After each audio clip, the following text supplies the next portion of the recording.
Religion's an interesting thing. It really is a way of life. And it's something that evolves.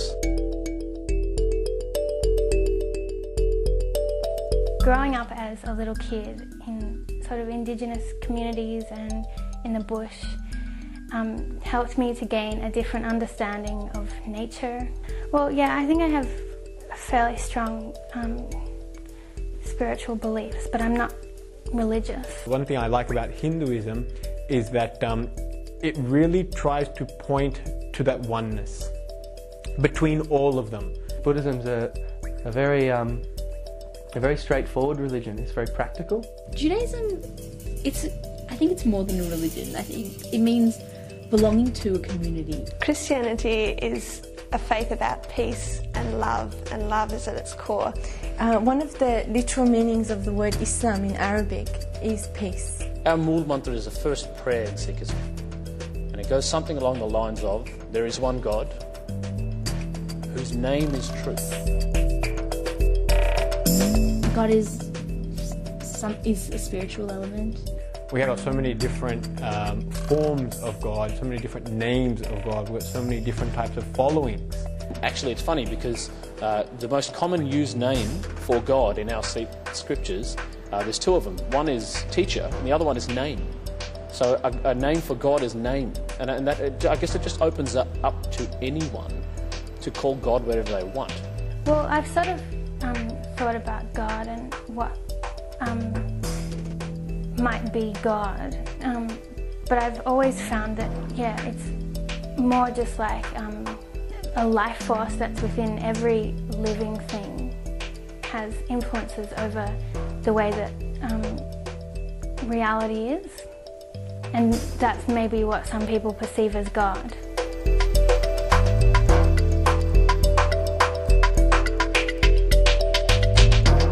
Remembering God. Respect for other people. To engage in kindness. Dignity, integrity. Sharing what you have. I think these values should really be upheld by the universal community. So my twin sister and I brought home an excursion slip from school, and we said, "Mum, here it is, can we go?" And she said, where is your excursion to? And we said, it's to our local church. And then she said, of course you have to go. That is a house of God. I can't believe as if to say, I can't believe this is even a question. But to have that kind of experience in my upbringing, I think was huge for me. When we engage with the world, what we really do is we react to things. And we choose how we react to things, basically seeing the world in a particular way, and that changes your experience of it. God is in everyone, so if you love God, you love the God in everyone around you. Love means embracing everyone and not excluding anyone for any reason, not for culture, for religion, not for gender or social class. So love really translates to everybody then. And I realised after having heard my friend speaking about his religious beliefs or his faith, that ultimately we were talking about the same thing, but perhaps the words we used were different. That reality, so to speak, was the same. And once the difference in the words is removed, what you have in essence is exactly the same, just multiple facets perhaps of a single truth that we're all talking about, that we're all experiencing and feeling. Everyone's the same. There's no difference between me, you, someone from Mars, whatever, right? It doesn't really matter where the person's from. It's the God inside them, which is still the same God inside you. We grow up in a world where we're connected to everyone via the internet. The climate of the world now is that it's really encouraging people to think. We've got a very broad scope of ideas coming our way. And I think through the process of thinking that we can come to a lot of very logical, rational answers which can help to build understanding and bridge gaps. So it is through the learning that can occur. So we can learn a little bit about others' traditions and perhaps compare as well. and relate back to our own tradition. Because the fact that we have all met, because different faiths are now having to live together, interact together, we're being forced to inquire and ask questions. And I think the ultimate idea is for the prejudice to be eliminated, and it is only through knowledge. There's no other way. We're in a bit of a melting pot in Melbourne of different, diverse cultures, ethnicities. But how little do we know our neighbour in physical proximity to us, let alone in faith proximity. So I think being young really involves, it's a good thing.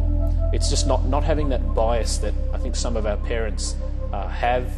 There's a lot of sort of just following traditions and following culture and just not really making much inquiry and much effort to analyse or understand what they were doing. You should be allowed to challenge your beliefs and think, okay, do I want to follow this, do I want to follow that, etc. I think the youth are very inquisitive. I think the youth really want answers. Young people are in this world and young people want to be happy. It's not necessarily religious, it's about more than that. It's about being a good person. I think it depends on really how spiritual you are within yourself. To have that religious grounding, and it doesn't have to be a particular faith, it could just be morals or faith in general. So young people really need to be engaging in kindness.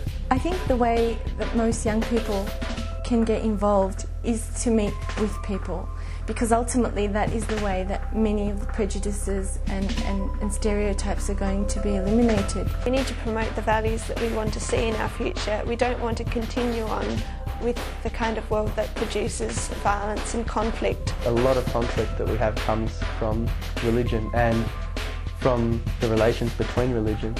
There are so many struggles and there are so many impossible conflicts that you can't overcome as a Jewish people, as a Christian people, as a Muslim people. You can't do it alone. And I think the only way to do it is to come together and reconcile your differences and work towards something that's bigger. We want a world that is peaceful and loving for everyone. I think the world has never been in as much need of love and mercy and understanding as it is in need of today.